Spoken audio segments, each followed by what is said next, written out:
Oh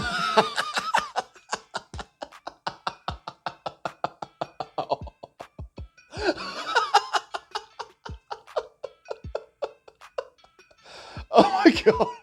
Oh my God. Oh, Canada. Oh, Canada, I'm so sorry. The UFC hates you. Right, let's go. Right, UFC 297. It's on January 20th, 2024, and that's 73 days away, yeah? 10 weeks. We need to start getting moving here, yeah? We need to get into camp. Some champs, they like a 6-week camp. Some like an 8-week camp. And it's a goddamn dog's breakfast of a card. It is a mess of a card. Now, one of the only good things that came out of the UFC this weekend was the news that Charles Oliveira is going to be going up against Islam Makhachev. That is what is being targeted for UFC Canada. But that fight might not happen. Ali Abdelaziz, Islam's manager, says that it's not on. It's completely fake news. He's gotten into a little bit of a Twitter beef with Ariel Helwani. Everyone seems to be jumping on Ariel this week. And Charles Oliveira was live at UFC Sao Paulo and live on ESPN. He said he had no idea that this fight was being booked. He likes the fight, he likes the date, but he found out at the exact same time that Twitter found out. Please God, let that fight happen, because before we got that tweet, that card, UFC Canada, UFC 297, is an absolute mess. Let's look at the story of the card. Before we do that, I am going to say though, guys, if you've been enjoying these videos, maybe do consider hitting that subscribe button down there. Give yourselves like a 7-day free trial with it, right? Hit subscribe, see how you like the videos popping up on your screen. If you don't like it, it's all good. You can click unsubscribe at any time.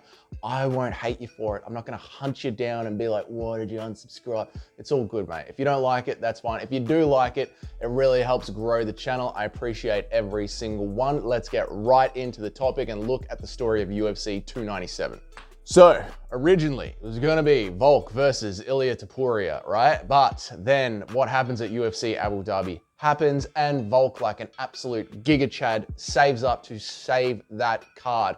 And the UFC then teases us with an interim title fight of Ilia Topuria versus Max Holloway. Volk saves UFC Abu Dhabi and loses by a vicious head kick, and then pleads with the UFC, literally in tears, begging the UFC to leave him on the Canada card.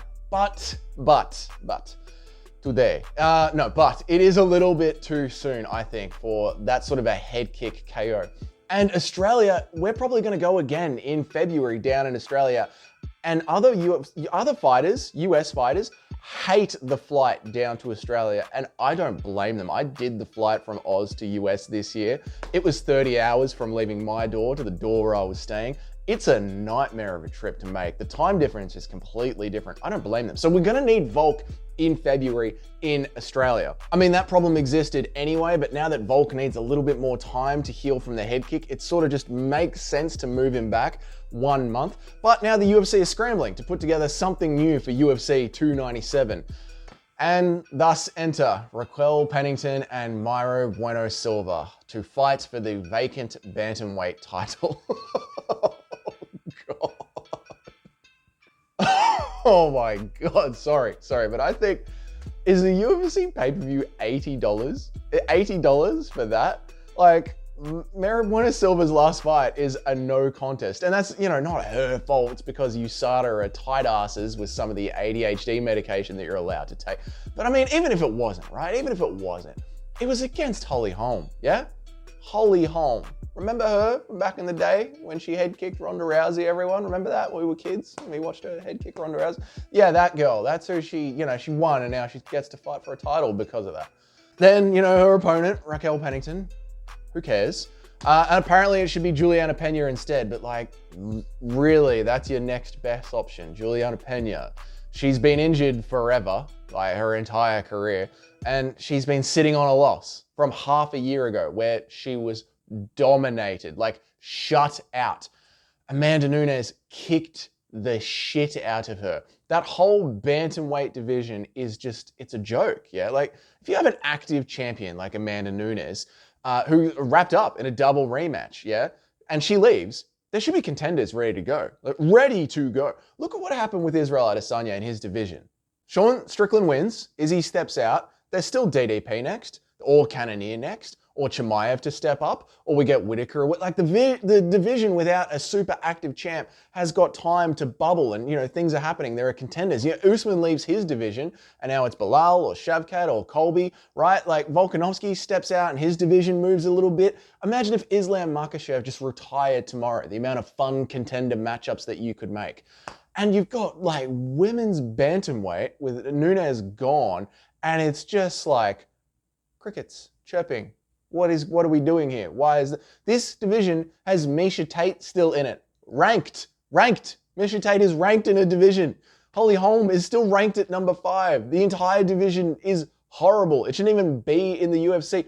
Let's just do ourselves a favor and sell it to PFL. They seem to be very interested in buying things that aren't worth anything. Just give it to them and just save us some space. I've said this before, we don't need as many UFC cards as we have every single year.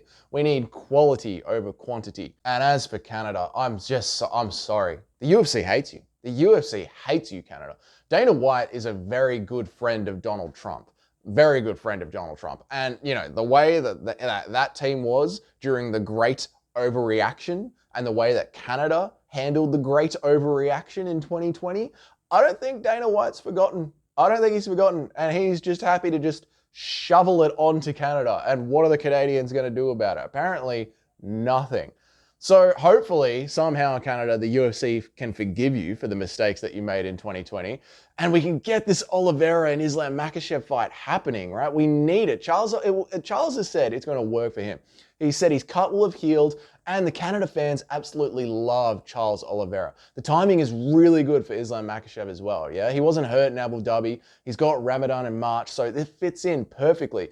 And as I said at the start, Volk could use the extra month. There's a really good chance the UFC is going to be back in Australia. We need a headline for that. We lost Israel Adesanya. Tai Tuivasa isn't quite the draw that he used to be. Dan Hooker is going to be booked up against Bobby Green. We need Volk and Whitaker to step up in February. So, UFC Canada fans, pull up some trucks in the streets, right in front of the ESPN offices if they have any in Canada, and make some goddamn noise, yeah? You need to save that card. Otherwise, you're going to be paying $80 for yet another horrible main event. As how would you save the UFC Canada card if you could? If you were Dana White and you could put real matches together, what would you do to make this card a half-decent event? Let me know down in the comments. Once again, if you've been enjoying the videos, maybe consider hitting that subscribe button down there, and I'll see you all in the next one.